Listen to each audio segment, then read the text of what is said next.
दोस्तों, आपने न्यायालय में न्यायाधीश को सज़ा सुनाते और अपराधियों को फटकार लगाते हुए तो कई बार देखा या सुना होगा। लेकिन आज हम एक न्यायालय परिसर में विधिक सहायता, विधिक साक्षरता को लेकर के जो व्यवस्थाएँ बनाई गई है, उसी के बीच में न्यायाधीश द्वारा आम बच्चों को या ज़रूरतमंद बच्चों को शैक्षणिक योग्यता के गुर सिखाते हुए, भविष्य में शिक्षा की महत्व को बताते हुए, जो यहाँ पर एक तरीके से इन बच्चों को पढ़ाया गया या उनको जो सामग्री उपलब्ध कराई गई, वो एक कुछ नया है। अगर ऐसा कुछ आपने भी देखा हो, तो आप कमेंट्स करके हमें बताइए। इसी बीच में जो मुख्य न्यायाधीश हमारे बीच मौजूद है, हम उनसे भी यहाँ उनके एक्सपीरियंस को सुनना चाहेंगे कि किस तरह से यहाँ पर क्या व्यवस्थाएँ और क्या आपके द्वारा बच्चों को ले भविष्य के लिए मार्गदर्शन दिया जा रहा है। नमस्कार। मुझे आज ये सौभाग्य मिला कि हमारे जिला न्यायालय परिसर में स्थित एडीआर बिल्डिंग में जिला विधिक सेवा प्राधिकरण की तरफ से ये कार्यक्रम आयोजित किया गया, जिसमें मानस सेवा संस्थान के द्वारा ऐसे बच्चे जो आर्थिक रूप से कमज़ोर हैं, जिन्होंने किन्हीं कारणों से पढ़ाई छोड़ दी थी, उनमें पढ़ने की इच्छा शक्ति थी, लेकिन आर्थिक रूप से या उनके पास समय नहीं था या पारिवारिक जिम्मेदारियों के कारण उन्होंने अपने मन को पढ़ाई से हटा कर दूसरी तरफ लगा लिया था। उन्हें संग्रहित किया, एकत्रित किया और उनके वेलफेयर के लिए उन्होंने योजना बनाई। मैं उन सभी लोगों का धन्यवाद करता हूं, जिन्होंने अपने इतने कीमती समय में इस तरीके का समाज सेवा का कार्य करना प्रारंभ किया। श्री मनोज शर्मा जी जो वरिष्ठ पत्रकार हैं, उनके बारे में मालूम पड़ा कि उन्होंने ये प्रयास किया और उनके साथ और भी स्कूल के टीचर्स जो हैं पार्ट टाइम जुड़ गए और सब निःशुल्क होकर यहाँ पर अपनी सेवाएं दे रहे हैं। मुझे बड़ा अच्छा लगा इन बच्चों को देख के। ये बच्चे सब आने वाले समय पे हमारे देश के भविष्य हैं और ये इतने होनहार बच्चे हैं जिनको एक सही माध्यम की आवश्यकता थी। ईश्वर की एक कृपा है, मैं यही कहूँगा कि ईश्वर की कृपा है जो इन पर, जो इन्हों ऐसे गुणी लोग मिले हैं। मैंने बच्चों के साथ बातचीत की और बच्चों को समझाया कि जीवन को किस तरीके से हमें उपयोगी बनाना है। आज हमारे साथ तकनीकी बहुत है, जीवन बहुत फास्ट हो चुका है, लोगों के पास कई सारे विकल्प हैं, पढ़ाई का कोई क्षेत्र ऐसा नहीं रह गया। आप क्या पढ़ना चाहते हैं, आप हर जगह पढ़ सकते हैं। लेकिन पढ़ाई के साथ साथ अगर अपने अंदर कोई एक आपकी विशेष योग्यता है, कोई हॉबी है, तो मैंने बच्चों को प्रेरित किया कि आप उन बच्चों अपने उन हॉबीज़ को भी आगे बढ़ाइए। अगर आप अच्छा डांस कर सकते हैं, अच्छी पेंटिंग कर सकते हैं, आप अच्छा उपन्यास लिख सकते हैं, आप एक राइटर बन सकते हैं, एक अच्छे खिलाड़ी बन सकते हैं, तो अपनी पढ़ाई के साथ साथ अपने इस गुण को भी आगे बढ़ाइए। पढ़ाई कई मामलों में कभी कभी गौण हो जाती है और पढ़ाई उतनी आवश्यकता रह जाती है कि हम अपना अच्छा बुरा समझ सकें। लेकिन अगर हम डांस में या हम अपने लिटरेचर में या हम किसी दूसरी योग्यता में आगे बढ़ सकते हैं, तो हमें उन योग्यताओं को आगे बढ़ाना चाहिए। मैंने बच्चों को यही प्रेरित किया। मोबाइल फ़ोन और इंटरनेट के प्रयोग के संबंध में और उससे होने वाली हानियों से उनको अवगत कराया और मेरा प्रयास है कि बच्चे जो है इस समय उम्र के ऐसे पड़ाव पर हैं जहां उनका मन भटक सकता है, उनको समझाया कि आपका मन कठोर होना चाहिए, आपको अनुशासन पर जीना चाहिए और सेल्फ डिसिप्लिन अपने अंदर डेवलप करना चाहिए, जिससे कि आप समाज में एक अच्छे नवयुवक नवयुवती बने और आप अपने जीवन का उद्देश्य प्राप्त कर सकें। मैंने अपनी शुभकामनाएं उनको दी है और मैं भविष्य में उनके बीच उपस्थित होने का प्रयास करूंगा। हमारे सारे जजेज प्रयास करेंगे कि बीच में समय निकाल के हम उनको जाएं और जीवन सफल बनाने के जो टिप्स हम दे सकते हैं वो उनको प्रदान करें। तो ये थे मुख्य न्यायाधीश, जिन्होंने अपने इस प्रकार के अभियान को कहीं न कहीं अपनी व्यस्तताओं के बीच में भी समय निकाल कर के इन जो पिछड़े बच्चे हैं या ज़रूरतमंद बच्चे हैं, उनको शिक्षा के महत्व के साथ में समझाने और उनको जीवन में आगे बढ़ने के लिए, उचित पढ़ाई के लिए कुछ व्यवस्थाओं को भी अपनी तरफ से करने की बात कही है। हम बात करेंगे, यहाँ पर कुछ मौजूद हैं बच्चे भी, उनसे बात करेंगे। क्या उनका एक्सपीरियंस रहा है, क्या कुछ अनुभव रहा है? आप कब से यहाँ पर इस संस्था से जुड़े हैं और यहाँ पर जो न्यायाधीश ने जो आपको अभी सिखाया, क्या जो? मैं करीब 2-3 साल से संस्था से जुड़ी हूँ, लेकिन अभी प्रतियोगिता परीक्षा की तैयारी के लिए 1-1.5 महीने से हम यहाँ पर जुड़े हुए हैं और मैं श्री न्यायाधीश महोदय का बहुत बहुत धन्यवाद करना चाहती हूँ। उन्होंने आकर हमें अपना कीमती वक्त दिया और उन्होंने हमें यहाँ चल रहे साइबर क्राइम के बारे में बताया, जो अभी चल रहे हैं और उससे हमें किस तरह बचना चाहिए, लड़कियों को खासकर। और उन्होंने बुक्स प्रोवाइड की हमें, जो पढ़ने के लिए हमें बहुत ज़रूरी है, हमें मदद करेंगी और मैं उनका बहुत बहुत धन्यवाद करना चाहती हूँ। थैंक यू, धन्यवाद। आप किस फैमिली से हैं और किस तरह से अब आगे बढ़ रहे हैं? आप कुछ बच्चों को आप खुद भी पढ़ाती हैं? हाँ जी, मैं करीब 60-70 बच्चों को पढ़ाती हूँ शंकरगढ़ बस्ती में, जो गरीब बच्चे, और मैं खुद पढ़ने के साथ पढ़ाती भी हूँ, लेकिन ये दोनों काम एक साथ में संभव नहीं है। संभव है भी तो हम खुद कैसे पढ़े। यहाँ पर प्रतियोगी परीक्षा की तैयारी जो सर हमें करवाते हैं, Hemant sir, doctor Jugal Kishore sir, Shubham sir, तो उनको भी मैं धन्यवाद करना चाहती हूँ और थैंक यू, धन्यवाद। आप कुछ बताना चाहेंगे? क्या कुछ प्रेरणा आपकी?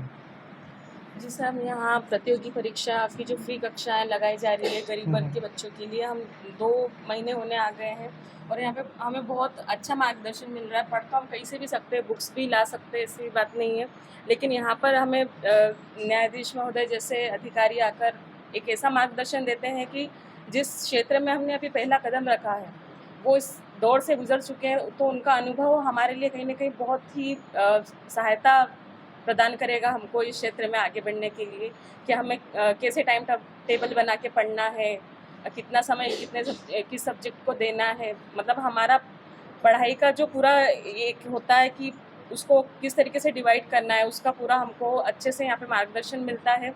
गरीब वर्ग के बच्चों के लिए ये क्या बहुत लगता है अच्छा आपको? शिक्षक तो आपने बहुत देखे होंगे, जी। पर एक न्यायाधीश शिक्षक बन के आपके मनभाव को समझकर और आपके मनोबल को बढ़ाने के साथ में आपको शिक्षा के महत्व बताया, कुछ अलग? सच में बहुत ही सौभाग्य की बात है हमारे लिए, और उनको मैं बहुत बहुत धन्यवाद देना चाहूँगी कि गरीब और कमज़ोर वर्ग के बच्चों के लिए उन्होंने जो अपना कीमती समय निकाल के दिया है और हमें एक अच्छा मार्गदर्शन दे रहे हैं, उसके लिए उनकी सराहना की जानी चाहिए, क्योंकि आज के समय में ऐसा कोई नहीं होता जो इतना अपना बिजी शेड्यूल से समय निकाले ऐसे लोगों के लिए। तो हमारे लिए सच में भी सौभाग्य की बात है और हम इसका फ़ायदा लेंगे और हम भी आगे कुछ न कुछ बड़ा क्या करके प्रेरणा देना दिखाएंगे। चाहते हैं? आप किस परिवार से निकले हैं और किस तरह से आगे बढ़ रहे हैं? और भी जो वंचित बच्चे हैं उनकी क्या प्रेरणा देना चाहते हैं? जी, मैं खुद झुग्गी झोपड़ी की रहने वाली एक लड़की हूँ और इन चीज़ों से मैं खुद भी, जैसे उन्होंने बताया कि वो पढ़ाते हैं, वैसे मैं भी झुग्गी बस्ती के बच्चों को पढ़ाती हूँ। और हम जो कमज़ोर होता है वही कमज़ोर की समस्याओं को समझ सकता है। हम भी समाज की सेवा करना चाहते हैं। मेरे पास इतना पैसा नहीं है, इनकम अभी है नहीं, मैं मतलब खुद भी पढ़ रही हूँ, तो इनकम है नहीं कि हम उससे किसी की मदद कर सके। तो जो मेरे पास नॉलेज है, जो ज्ञान है, मैं वो बस्ती के बच्चों को पढ़ाती हूँ और खुद भी पढ़ती हूँ। तो हमें जो फ्री में यहाँ पर अभी टीचर्स जो सेवाएं दे रहे हैं उनको धन्यवाद देना चाहती हूँ, और लोगों का आह्वान करती हूँ कि वो गरीब लोगों की मदद के लिए आगे आएँ और हमारा मार्गदर्शन करें। कुछ और भी लोग हैं जो इन ज़रूरतमंद बच्चों को लगातार सहयोग करते हैं, उन्हें शिक्षा के और बढ़ाते हैं। क्या कुछ एक्सपीरियंस शेयर करना चाहेंगे आप? मेरा नाम दिव्यानी शाक्य है और वैसे तो मैं मास्टर्स कर रही हूँ अभी केमिस्ट्री में, मगर फिर भी मैं मेरा थोड़ा वक्त निकाल कर बच्चों को पढ़ाने जाती हूँ। हफ्ते में 2 बार। मैंने देखा है कि बच्चे बहुत ज़्यादा अटेंटिव है और उनका फ्यूचर भी बहुत ब्राइट है, उनके अंदर बहुत ज़्यादा कॉन्फिडेंस भी है, और ये बात देख के मुझे बहुत खुशी होती है कि मेरा दिया हुआ समय बर्बाद नहीं हो रहा है और वो लोग भी अच्छे से हर चीज़ को रिसेप्टिव मूड में ले रहे हैं। तो आप कुछ बताना चाहेंगे?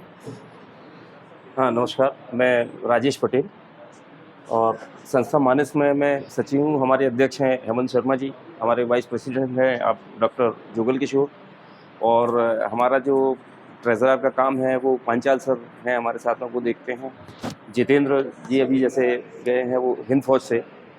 ये सभी हम लोग ग्रुप के रूप में काम करते हैं। तो बेसिकली जो हमारी जो संस्था है, संस्था मानस, इसके जो कार्य हैं, जैसे पहले से जो हम लोग करते आ रहे हैं, तो उसमें कमज़ोर वर्ग के जो बच्चे हैं उनके लिए कार्य करना, और बस्तियों में जाके, जैसे सर्दियां हैं तो उस समय हम लोगों ने स्वेटर वितरण का कार्य किया।